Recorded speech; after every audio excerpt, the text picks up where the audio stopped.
राजभवन पहुंचा बीजेपी का डेलीगेशन, राज्यपाल को देगा हालात की जानकारी। बीजेपी डेलीगेशन को संदेश खाली जाने से रोका गया था। पुलिस के रोके जाने के बाद बंगाल के राज्यपाल से मिला बीजेपी का डेलीगेशन, राज्यपाल को बताएंगे पीड़ित महिलाओं की आप बीती। राज्यपाल से मिलने जाने पर बोली बीजेपी नेता सुनीता दुग्गल, कहा जो महिलाओं के साथ हमने बात की उसकी जानकारी राज्यपाल को देंगे। बंगाल में धरने पर बैठे अधीर रंजन चौधरी, संदेश खाली जाने के दौरान रोकने पर जताई नाराजगी, टीएमसी सरकार पर बोला हमला। बंगाल में राष्ट्रपति शासन लगाने की उठी मांग, संदेश खाली में हुई घटना को लेकर प्रदेश की कानून व्यवस्था पर उठ रहे सवाल, एससी आयोग की राष्ट्रपति से मांग। संदेश खाली हिंसा पर बोले बीजेपी सांसद लॉकेट चैटर्जी, कहा जिन लोगों ने अत्याचार किया उन्हें सामने आना चाहिए, मामले में हो एनआईए से जांच। संदेश खाली हिंसा को लेकर के बोले एससी कमीशन के अध्यक्ष अरुण हल्दर, कहा संदेश खाली में डर का माहौल, प्रशासन नहीं कर रहा कोई मदद। प्रतिनिधिमंडल में शामिल बीजेपी सांसद ब्रजलाल ने टीएमसी पर लगाया आरोप, कहा राज्य में ममता सरकार की तानाशाही चल रही है। शंभू बॉर्डर पर बढ़ा बवाल, प्रदर्शनकारियों ने किया हंगामा, पुलिसकर्मियों ने आंदोलनकारियों पर छोड़े आंसू गैस गोले। शंभू बॉर्डर पहुंचे आंदोलनकारी, प्रदर्शनकारियों में बड़ी संख्या में महिलाएं भी शामिल, अपनी मांगों को लेकर सरकार के खिलाफ कर रहे प्रदर्शन। प्रदर्शनकारियों के प्रदर्शन को लेकर के चिल्ला बॉर्डर पर लगा जाम, राहगीरों को करना पड़ रहा है परेशानियों का सामना। हरियाणा दौरे पर प्रधानमंत्री मोदी, रेवाड़ी में कई विकास परियोजनाओं की दी सौगात, रेवाड़ी एम्स की रखी आधारशिला। रेवाड़ी में प्रधानमंत्री मोदी ने जनसभा को किया संबोधित, जनता का लिया आशीर्वाद, बोले जनता का आशीर्वाद बड़ी पूंजी। पीएम मोदी ने लोकसभा चुनाव को लेकर किया बड़ा दावा, कहा अब की बार एनडीए 400 पार।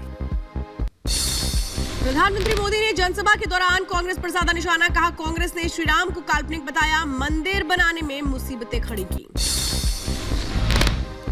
रेवाड़ी में प्रधानमंत्री मोदी ने कहा जम्मू कश्मीर से 370 हटाने का वादा पूरा किया, जिसने 370 हटाया उसे मिलेंगी 370 सीटें।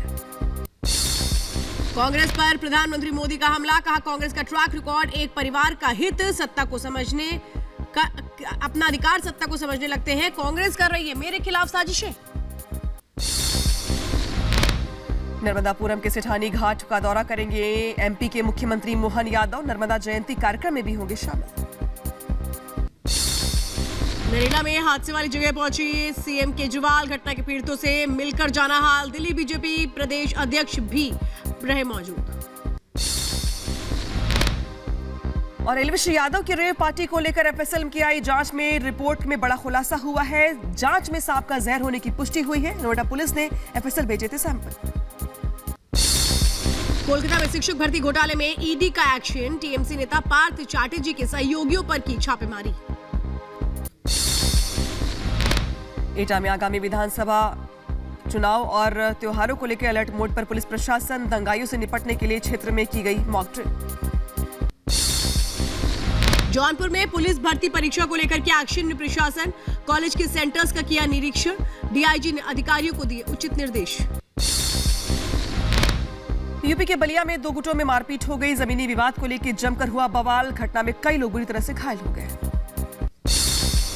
एटा में पुलिस ने की बड़ी कार्रवाई, हत्या मामले में फरार चल रहे 2 आरोपियों किया गिरफ्तार, आगे कार्रवाई में जुटी पुलिस।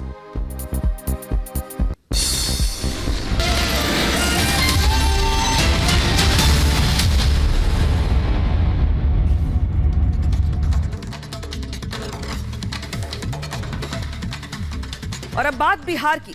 आरजेडी प्रमुख लालू प्रसाद यादव की तरफ से बड़ा बयान दिया गया है, जिसके बाद सियासत गर्म आ गई है, सियासत में हलचल मच गई है। दरअसल बिहार की अगर बात की जाए तो मुख्यमंत्री नीतीश कुमार को दोबारा मौका देने पर लालू यादव ने बड़ा बयान दिया है। लालू यादव ने दरअसल कहा है कि दरवाजा हमेशा खुला रहता है, लेकिन क्यों कहा गया ऐसा और क्या है इसके मायने, समझिए इस रिपोर्ट के जरिए। अब आएंगे तो देखेंगे।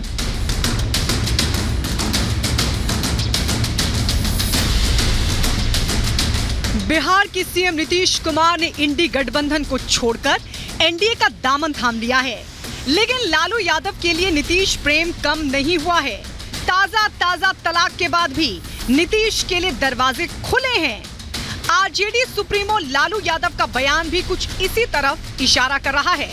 खुला ही रहता है दरवाजा में, क्या कर। लालू यादव के बयान से एक बार फिर बिहार की सियासत में भूचाल है। असल में बिहार के सीएम नीतीश कुमार को दोबारा मौका देने पर लालू यादव ने बड़ा बयान दिया है। उन्होंने कहा कि नीतीश कुमार जब आएंगे तो देखेंगे, क्योंकि दरवाजा तो खुला रहता है।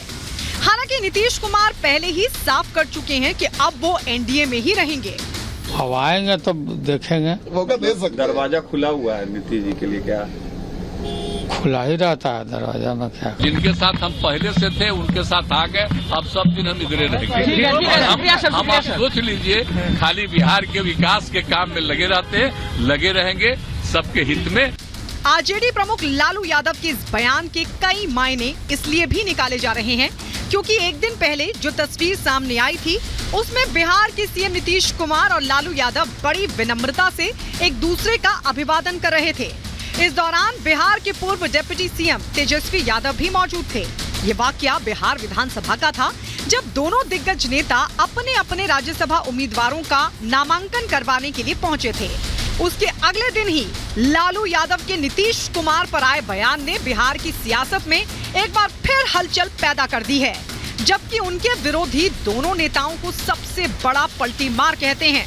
पूरे बिहार में जितने राजनीतिक दल और नेता हैं सब पलटू मार है। ये पलटू मार व्यवस्था इसलिए है कि आज तक राजद जो उनको सुशासन और भविष्य का नेता बता रही थी, अभी आज शाम होते होते वो फिर नीतीश कुमार को गाली देंगे। उनको शराबबंदी में माफियागिरी दिखने लगेगी, भ्रष्टाचार उनको बिहार में दिखने लगेगा। लालू प्रसाद यादव के इस बयान के मायने इसलिए भी खास हैं क्योंकि नीतीश कुमार कब किस गठबंधन में शामिल हो जाएं, कोई भी इसका अंदाजा नहीं लगा सकता है, क्योंकि कहते हैं सियासत में ना कोई किसी का स्थायी दोस्त होता है और ना ही स्थायी दुश्मन। सियासी हित सर्वोपरि होता है और हित को साधने के लिए ही सियासी निर्णय लिए जाते हैं। ऐसा ही कुछ बिहार के सीएम नीतीश कुमार के साथ भी है। वो 10 साल में 5 बार पलटी मार चुके हैं। नीतीश कुमार की पलटी मारने पर बिहार के पूर्व डिप्टी सीएम तेजस्वी यादव भी तंज कस चुके हैं। उन्होंने बिहार विधानसभा में कहा था कि क्या प्रधानमंत्री मोदी नीतीश कुमार के ना पलटने की गारंटी देंगे। मोदी जी का गारंटी तो बहुत मजबूत वाला गारंटी है।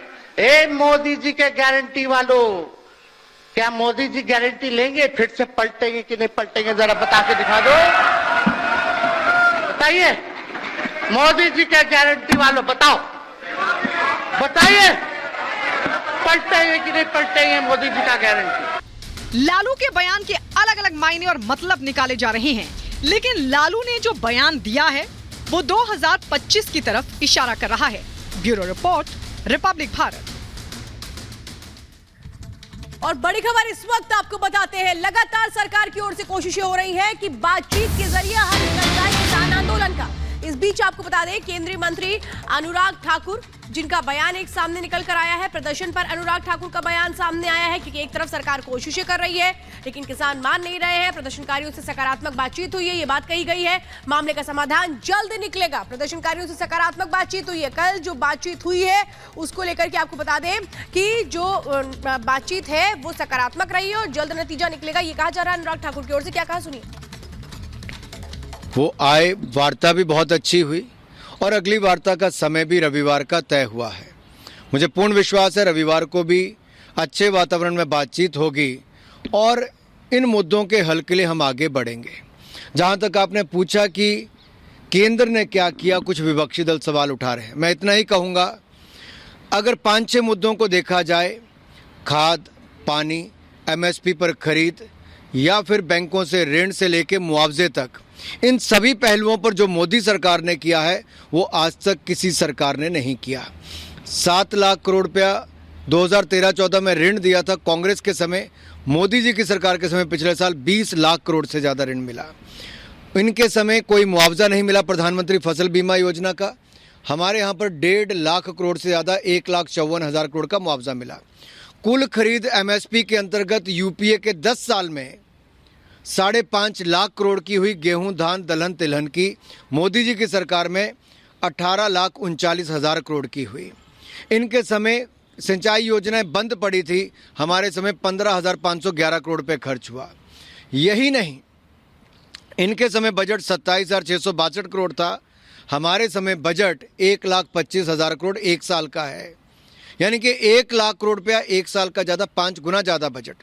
ये अपने आप में दिखाता है कि हर क्षेत्र में, यहाँ तक कि खाद के ऊपर भी 3 लाख करोड़ की सब्सिडी सालाना मोदी सरकार देती है। किसानों को ऊपर बोझ नहीं पड़ता और एमएसपी के दाम भी बेहतर मिलते हैं, खरीद भी दुगनी से ज़्यादा होती है।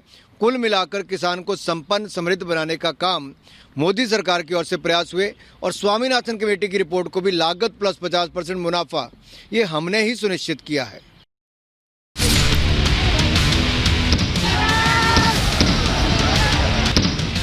मोदी का ग्राफ बहुत मंदर दे करके थोड़े दिनों के विच ग्राफ ही डाउन करना। प्रधानमंत्री का ग्राफ उनकी ईमानदारी, उनके काम और भारत की 40 करोड़ जनता के आशीर्वाद से है।